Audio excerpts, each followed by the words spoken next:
ಕತ್ತಲೆಯ ರಾತ್ರಿಯಲ್ಲಿ ನಡೆದ ಒಂದು ನಿಜವಾದ ಘಟನೆ ಇದು. ಈ ಕಥೆಯನ್ನು ಕೇಳಿದರೆ ನಿಮಗೆ ನಡುಕ ಬರುತ್ತದೆ.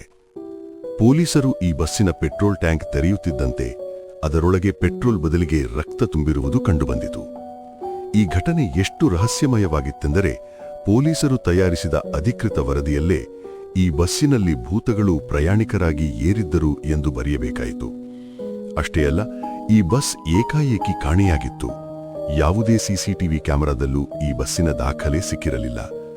ನಂತರ ಪೊಲೀಸರು ಬಸ್ಸನ್ನು ಕಂಡಾಗ ಅದರೊಳಗಿನ ದೃಶ್ಯ ನೋಡಿ ಎಲ್ಲರಿಗೂ ಶಾಕ್ ಆಯಿತು. ಅದರೊಳಗೆ ಏನಿತ್ತು?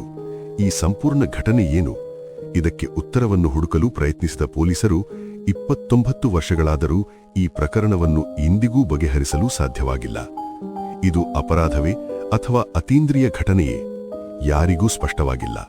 ಆದರೆ ನೀವು ಈ ಕಥೆಯನ್ನು ಸಂಪೂರ್ಣವಾಗಿ ಕೇಳಿದರೆ ರಾತ್ರಿ ಸಮಯದಲ್ಲಿ ಬಸ್ಸಿನಲ್ಲಿ ಪ್ರಯಾಣಿಸುವ ಮೊದಲು ಖಂಡಿತ 2 ಬಾರಿ ಯೋಚಿಸುತ್ತೀರಿ.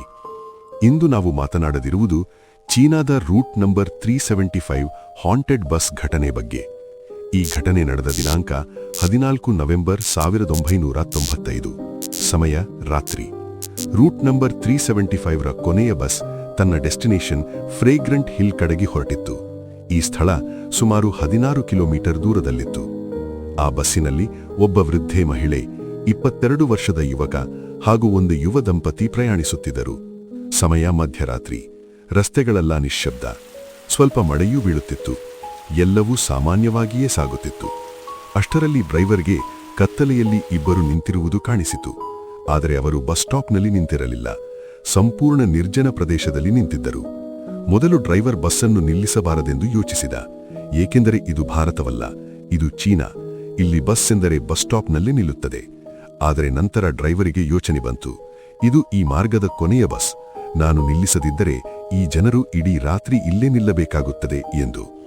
ಹೀಗಾಗಿ ಒಳ್ಳೆಯ ಮನಸ್ಸಿನಿಂದ ಡ್ರೈವರ್ ಬಸ್ಸನ್ನು ನಿಲ್ಲಿಸಿದ. ಆ ಇಬ್ಬರು ಬಸ್ಸಿಗೆ ಏರಿದಾಗ ಒಳಗಿದ್ದ ಎಲ್ಲರೂ ಸ್ವಲ್ಪ ಬೆಚ್ಚಿಬಿದ್ದರು. ಏಕೆಂದರೆ ಆ ಜನರು ಬಹಳ ಹಳೆಯ ಕಾಲದ ಚೀನಿ ಸಾಂಪ್ರದಾಯಿಕ ಉಡುಪುಗಳನ್ನು ಧರಿಸಿದ್ದರು. ಅವರಿಂದ ವಿಚಿತ್ರ ದುರ್ವಾಸನೆ ಬರುತ್ತಿತ್ತು. ಮತ್ತೊಂದು ವಿಷಯವೇನೆಂದರೆ ಅವರು ಇಬ್ಬರಲ್ಲ, 3 ಜನರು. ಆ ಇಬ್ಬರು 3ನೇ ವ್ಯಕ್ತಿಯನ್ನು ತಮ್ಮ ಹೆಗಲ ಮೇಲೆ ಹಿಡಿದುಕೊಂಡಿದ್ದರು. ಆ 3ನೇ ವ್ಯಕ್ತಿ ಪ್ರಜ್ಞಾಹೀನ ಸ್ಥಿತಿಯಲ್ಲಿದ್ದಂತೆ ಕಾಣಿಸುತ್ತಿದ್ದ. ಬಹುಶಃ ಅಸ್ವಸ್ಥನೋ ಅಥವಾ ಮದ್ಯಪಾನ ಮಾಡಿದವನೋ ಎಂದು ಎಲ್ಲರೂ ಭಾವಿಸಿದರು. ಈ ಕಾರಣಕ್ಕೆ ಉಳಿದವರು ಹೆಚ್ಚಿನ ಗಮನ ಕೊಟ್ಟಿರಲಿಲ್ಲ. ಆದರೆ ಬಸ್ಸಿನಲ್ಲಿ ಕುಳಿತಿದ್ದ ವೃದ್ಧೆ ಮಹಿಳೆಗೆ ಮಾತ್ರ ಏನೋ ತಪ್ಪಾಗಿದೆ ಅನ್ನಿಸುತ್ತಿತ್ತು. ಆ 3 ವ್ಯಕ್ತಿಗಳಿಂದ ಅವಳ ಗಮನವೇ ದೂರ ಹೋಗುತ್ತಿರಲಿಲ್ಲ. ಬಸ್ಸಿನಲ್ಲಿ ಒಬ್ಬ ಮಹಿಳಾ ಕಂಡಕ್ಟರ್ ಕೂಡ ಇದ್ದಳು. ವೃದ್ಧೆ ಮಹಿಳೆ ಕಂಡಕ್ಟರ್ಗೆ ಹೇಳಿದಳು, ನಿಮಗೆ ಈ 3 ಸರಿಯಾಗಿಲ್ಲ ಅನ್ನಿಸುತ್ತಿಲ್ಲವೇ? ಅವರ ಉಡುಪುಗಳು ಅಷ್ಟು ವಿಚಿತ್ರವಾಗಿವೆ ಹಾಗೂ ದುರ್ವಾಸನೆಯೂ ಬರುತ್ತಿದೆ ಎಂದು ಹೇಳಿದಳು. ಅದಕ್ಕೆ ಕಂಡಕ್ಟರ್ ಉತ್ತರಿಸಿದಳು, ಬಹುಶಃ ಅವರು ನಾಟಕ ತಂಡದವರಿರಬಹುದು. ತುರ್ತಾಗಿ ಹಳೆಯ ವೇಷದಲ್ಲೇ ಬಸ್ಸಿಗೆ ಏರಿರಬಹುದು ಎಂದು ಕಂಡಕ್ಟರ್ ಉತ್ತರಿಸಿದಳು. ಆಮೇಲೆ ಉಳಿದವರು ಆ ವಿಷಯವನ್ನು ಮರೆತುಬಿಟ್ಟರು. ಬಸ್ ಮುಂದಕ್ಕೆ ಸಾಗಿತು. ಯುವ ದಂಪತಿ ತಮ್ಮ ಸ್ಟಾಪ್ನಲ್ಲಿ ಇಳಿದು ಹೋದರು. ಈಗ ಬಸ್ಸಿನಲ್ಲಿ ಉಳಿದವರು ಡ್ರೈವರ್, ಕಂಡಕ್ಟರ್, ವೃದ್ಧೆ ಮಹಿಳೆ, 22 ವರ್ಷದ ಯುವಕ ಹಾಗೂ ಆ 3 ರಹಸ್ಯಮಯ ವ್ಯಕ್ತಿಗಳು. ಆ 3 ಬಸ್ಸಿನ ಹಿಂಬದಿ ಸೀಟಿನಲ್ಲಿ ಕುಳಿತಿದ್ದರು. ಅಷ್ಟರಲ್ಲಿ ವೃದ್ಧೆ ಮಹಿಳೆಗೆ ಏನಾಯಿತೋ ಗೊತ್ತಿಲ್ಲ. ಅವಳು ಏಕಾಏಕಿ ಆ ಯುವಕನ ಜೊತೆ ಜಗಳ ಆರಂಭಿಸಿದಳು. ನೀನು ನನ್ನ ಪರ್ಸ್ ಕದ್ದಿದ್ದೀಯಾ ಎಂದು ಕಿರಿಚಿದಳು. ಆ ಯುವಕನಿಗೆ ಸಂಪೂರ್ಣ ಶಾಕ್ ಆಯಿತು. ನಾನು ನಿಮ್ಮಿಂದ ದೂರ ಕುಳಿತಿದ್ದೇನೆ, ನಾನು ಹೇಗೆ ಕದ್ದೆ ಎಂದು ಕೇಳಿದನು. ಆದರೂ ಜಗಳ ನಿಲ್ಲಲಿಲ್ಲ. ವೃದ್ಧೆ ಮಹಿಳೆ ಬಸ್ಸನ್ನು ನಿಲ್ಲಿಸಲು ಕಂಡಕ್ಟರ್ಗೆ ಹೇಳಿದಳು, ಮುಂದಿನ ಸ್ಟಾಪ್ನಲ್ಲಿ ನಮ್ಮಿಬ್ಬರನ್ನು ಇಳಿಸಿ, ನಾನು ಈ ಹುಡುಗನ ವಿರುದ್ಧ ಪೊಲೀಸರಿಗೆ ದೂರು ಕೊಡುತ್ತೇನೆ ಎಂದು ಹೇಳಿದಳು. ಕಂಡಕ್ಟರ್ಗೂ ಅರ್ಥವಾಗಲಿಲ್ಲ. ಆದರೂ ವೃದ್ಧೆ ಮಹಿಳೆಯ ಹಠದೂಡ ಇಬ್ಬರೂ ಮುಂದಿನ ಸ್ಟಾಪ್ನಲ್ಲಿ ಇಳಿದರು. ಬಸ್ ಮುಂದೆ ಸಾಗಿತು. ಬಸ್ ಇಳಿದ ನಂತರ ಆ ಯುವಕ ಕೈ ಜೋಡಿಸಿ ಹೇಳಿದ, ಅಮ್ಮ, ನಾನು ನಿಮ್ಮ ಪರ್ಸ್ ಕದ್ದಿಲ್ಲ.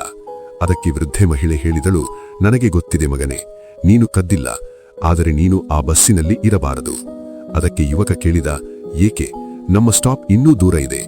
ಅದಕ್ಕೆ ವೃದ್ಧೆ ಮಹಿಳೆ ಉತ್ತರಿಸುತ್ತಾ ಹೇಳಿದಳು, ಆ ಬಸ್ಸಿನಲ್ಲಿದ್ದ ಆ 3 ಭೂತಗಳು. ಗಾಳಿ ಬೀಸಿದಾಗ ಅವರ ಬಟ್ಟೆಗಳು ಎದ್ದವು. ಆಗ ನಾನು ನೋಡಿದೆ, ಅವರಿಗೆ ಕಾಲುಗಳಿರಲಿಲ್ಲ. ಅವರು ಗಾಳಿಯಲ್ಲಿ ತೇಲುತ್ತಿದ್ದರು. ಯುವಕ ನಂಬಲಿಲ್ಲ, ಆದರೆ ಭಯಗೊಂಡ. ಆಮೇಲೆ ಇಬ್ಬರು ಪೊಲೀಸ್ ಠಾಣೆಗೆ ಹೋದರು. ಪೊಲೀಸರು ಅವರ ಮಾತನ್ನು ಗಂಭೀರವಾಗಿ ತೆಗೆದುಕೊಳ್ಳಲಿಲ್ಲ. ಈ ವೃದ್ಧೆ ಮಹಿಳೆಗೆ ಹುಚ್ಚು ಹಿಡಿದಿರಬಹುದು ಎಂದು ಅವರನ್ನು ಮನೆಗೆ ಕಳುಹಿಸಿದರು. ಆದರೆ ಮುಂದಿನ ದಿನವೇ ಅದೇ ಪೊಲೀಸ್ ಠಾಣೆಯಲ್ಲಿ ಒಂದು ಬಸ್ ಕಾಣೆಯಾಗಿದೆ ಎಂಬ ದೂರು ದಾಖಲಾಯಿತು. ಆಗ ಪೊಲೀಸರಿಗೆ ಹಿಂದಿನ ರಾತ್ರಿ ಬಂದ ದೂರು ನೆನಪಾಯಿತು. ಹುಡುಕಾಟದ ಬಳಿಕ 100 ಕಿಲೋಮೀಟರ್ ದೂರದ ನದಿಯಲ್ಲಿ ಬಸ್ ಪತ್ತೆಯಾಯಿತು. ಬಸ್ಸಿನಲ್ಲಿ 5 ಶವಗಳಿದ್ದವು. ಡ್ರೈವರ್ ಹಾಗೂ ಕಂಡಕ್ಟರ್ ಶವಗಳು ಹೊಸದಾಗಿದ್ದವು. ಆದರೆ ಆ 3 ಪ್ರಯಾಣಿಕರ ಶವಗಳು ಬಹಳ ವರ್ಷಗಳ ಹಿಂದೆ ಸತ್ತವರಂತೆ ಕಾಣಿಸುತ್ತಿತ್ತು. ಫಾರೆನ್ಸಿಕ್ ರಿಪೋರ್ಟ್ ಹೇಳಿತು, ಅವರು ನೆನ್ನೆ ಸತ್ತವರಲ್ಲ, ಬಹಳ ಹಿಂದೆಯೇ ಮೃತಪಟ್ಟವರು ಎಂದು. ಇನ್ನೊಂದು ಶಾಕ್ ಏನೆಂದರೆ, ಈ ಬಸ್ ಕೇವಲ 16 ಕಿಲೋಮೀಟರ್ ಮಾರ್ಗಕ್ಕೆ ಬೇಕಾದಷ್ಟು ಇಂಧನ ಮಾತ್ರ ಹೊಂದಿತ್ತು. ಆದರೆ ಅದು 100 ಕಿಲೋಮೀಟರ್ ದೂರ ಹೇಗೆ ಹೋಯಿತು? ಸಿಸಿಟಿವಿ ಪರಿಶೀಲಿಸಿದಾಗ ವೃದ್ಧೆ ಮಹಿಳೆ ಹಾಗೂ ಯುವಕ ಇಳಿದ ನಂತರ ಬಸ್ ಯಾವುದೇ ಕ್ಯಾಮೆರಾದಲ್ಲೂ ಕಾಣಿಸಲಿಲ್ಲ. ಬಸ್ ನಾಪತ್ತೆಯಾಗಿತ್ತು. ಪೆಟ್ರೋಲ್ ಟ್ಯಾಂಕ್ ಪರಿಶೀಲಿಸಿದಾಗ ಅದರೊಳಗೆ ಡೀಸೆಲ್ ಅಲ್ಲ, ರಕ್ತ ತುಂಬಿತ್ತು. ಇವೆಲ್ಲವಕ್ಕೂ ಉತ್ತರವಿಲ್ಲ. ಇಂದಿಗೂ ಈ ಪ್ರಕರಣ ಒಂದು ರಹಸ್ಯವೇ ಸರಿ.